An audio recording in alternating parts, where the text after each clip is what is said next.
all in all, we've been trying to solve problems in this space with software for a very long time. And it's interesting, to hear some of that feedback, or to hear some of the presentations I've had so far. Yes, obviously build the right thing, but there is always the possibility that you build the wrong thing in the first place. Put that together, that we would have done differently. That is some of the stuff we're trying to solve with Skema. So keep going.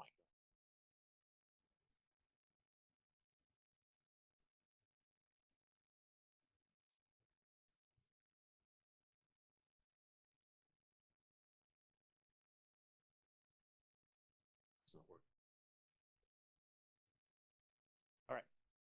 So, what are some of the problems which I guess might seem familiar to you? Well, it's about 18 months ago that Marty Rosmanis and I, who was the original product manager at Revit, got together and we started talking about things that really frustrated us. So, we still think it's really too hard to use something like Revit in a highly repetitive way. There are things that just don't work as well as we'd like them to. Groups. Anyone like groups? Groups are a little bit, they should be awesome. They end up being a bit of a pain.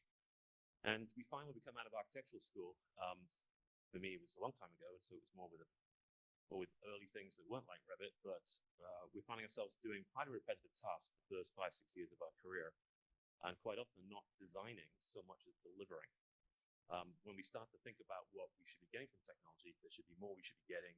That if we're going to use AI, let's use it for the things we don't like doing, that are highly repetitive. Let's not just look at the really sexy stuff at the beginning. I really appreciate all the great stuff we can do there, but automation and AI can do a lot more for us, and unlocking time for us to spend more time as designers and architects.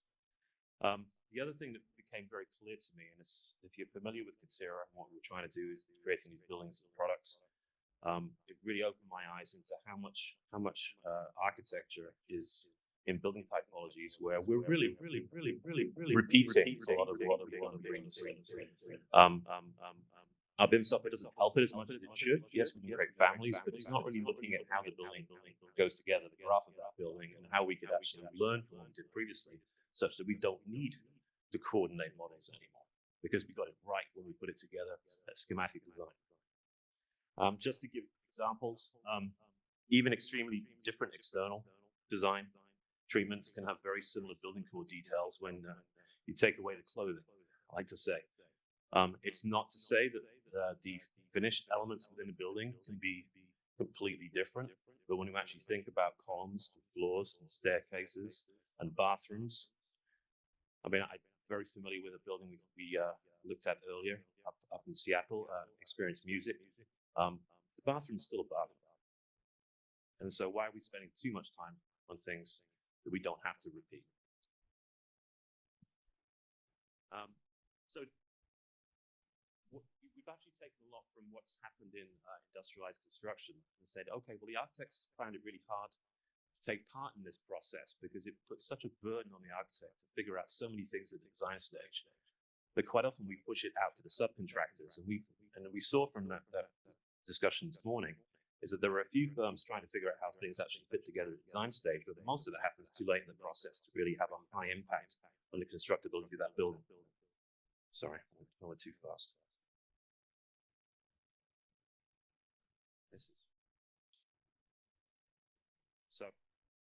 So if we could design with chunks of buildings, having AI help us, must be an auto change, having AI help us put together a building at schematic stage much more easily, knowing that I already figured most of that stuff out. So let me focus on the stuff that really differentiates me as an architect rather than the stuff that doesn't. What would it look like?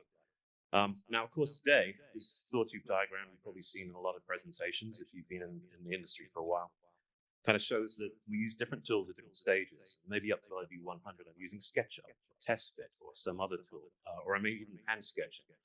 And then when I'm trying to go to do that, next stage to get to a schematic design, I'm using a different tool. And I had to kind of throw away a lot of stuff in the process. And we were always throwing away things over our shoulders. One thing I will agree with my colleague from Autodesk here is that data just gets lost at every phase. We find half the time we're rebuilding and remaking stuff when we really don't have to. So what if we could just have a tool that would smooth out that curve for us and allow us not only to that schematic design not lose any data, like have it be like a snowball that collects everything during that process. But when I then come to push it into Revit, why can't it just figure out everything I've designed, because it already knows how that stuff goes together?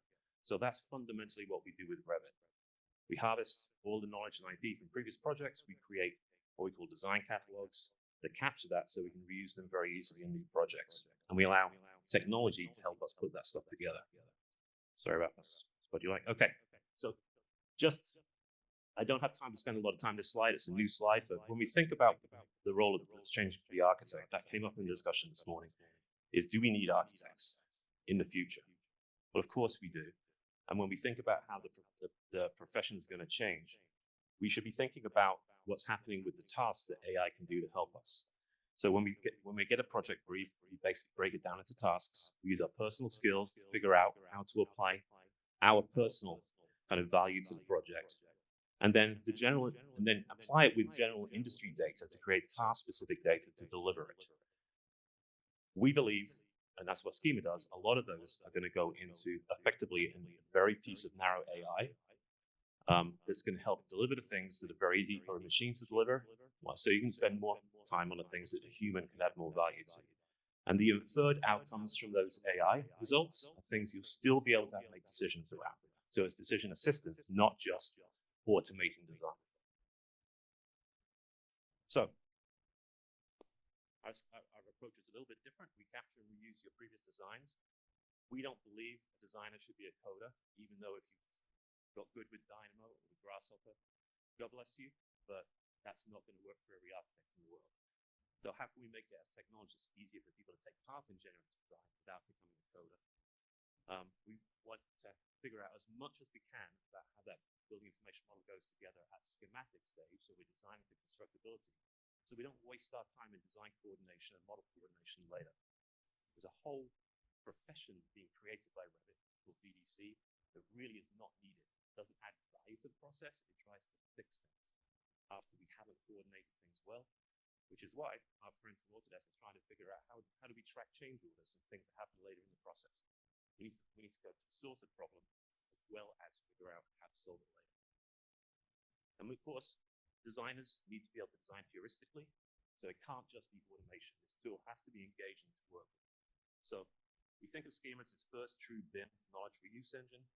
It allows us still to act as a designer, to be able to be more involved in the constructability of design much earlier in the process and in a multidisciplinary way, such that the whole quality of the building information model that's delivered goes up and the trust goes up downstream in the process. I'm going to have to do a little quick through here. So there are things in Skema you've seen in other tools, but our block and stacking is very much more based on unitization. So when we harvest those previous designs, we create design catalogs, many as you like. Could be apartment design catalogs, room design catalogs, hospitals, schools, commercial buildings, and then after we've generated a floor plate from a specification or a graph that you put into the system, you can then work with it like Lego blocks or Jello blocks, we like to call them, because they're highly flexible. Here's an example we went through with a project for a school. So we start with a very familiar massing concept. In the middle, you're seeing we're starting to figure out the block and stack. We do some design analysis on it. We can work with just about any design analysis tool, including structural analysis and framing tools. Once we've got something that's ready to put in front of the client, we've got all the detail of what's in that design, we can then move it down into the process and start getting into a BIM model. Let's keep going through there. So here's a little example of what that looks like and how it works. So what you're seeing here is obviously marketing, but we look into that previous project, create these catalogs from these, and unitize your designs, and create this very flexible design catalog that the machine can then apply generatively to a floor plate. Okay, we're laying out a central corridor here. It gives you a first pass, but I don't like it. You know, I'm an architect. I want a machine to tell me what to do, and I certainly don't want to go back and start typing code to change my design. So I'm going to start working with this and coming up with some different ideas. I want to reserve some space in here for a staircase. We're not saying everything has to happen within our tool.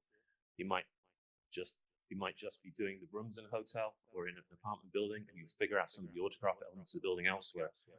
Here you're seeing I've laid out some spaces that aren't orthogonal, and I've just dragged and dropped those units in, and it's made sure that, say, bathrooms and kitchens don't change shape because those things have already been figured out, but I'm allowed to work, the machine is allowed to adapt and change other elements so it can be non-orthogonal and come up with a design that maybe is a little bit more engaging very quickly. And this is where we just pushed into Revit. Our current customers say you would never know you had started in Revit in the first place. We don't use Revit technology to do that. We figured it all out externally. So it's super clean, super clean. We're not creating groups and then putting it together once again, Revit. It all happens externally. And so you get a super clean model. Skip past that for time. I want to quickly tell you about this idea of morphing a little bit more deeply. Let's show how that morphing works in a little bit more detail. So you have this unit catalog. This is actually from a plugin that works inside Revit, so you can create these catalogs with your previous projects. Create them yourself, manage them, push that into Skema. Here I'm selecting which ones I want to work on a particular project. Here I've laid out some space that's a little bit different from those original units. I could just piece this all together as if I'm working with Lego, but Lego obviously always has to be the same shape. So I'm going to make two spaces here and then just pull those in and adapt and create these new units. Now the system knows they're new units, it'll compile them as such, you repeat them up and down the building. It knows that they exist, that when we export it back into Revit, it'll create groups around that. It'll make sure there's no walls overlapping. It takes care of all that, and so you can just move that down into your model delivery. Gonna go past that one.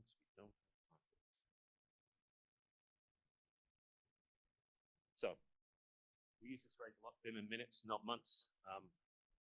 When you do something in Schema and it's a conceptual design, schematic design, it's not throwaway. So if you probably find in your firms, you have a lot of your senior designers love using SketchUp because it's so easy to use and you can use the extensions to do a lot of really cool things. But you end up having to throw a lot of that away and do a lot of remodeling.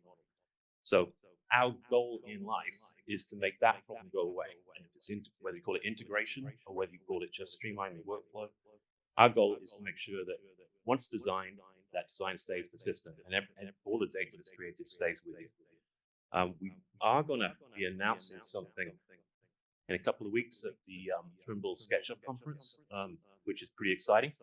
Can't talk much about it here, and we'll just leave that slide for a moment. But we know all that SketchUp to Revit kind of workflow is fundamentally broken, so we've been working really deeply with the Trimble team to try and fix that. So can't demonstrate it today, it's under embargo, but have a look for it online in a few weeks. I think I'll end there.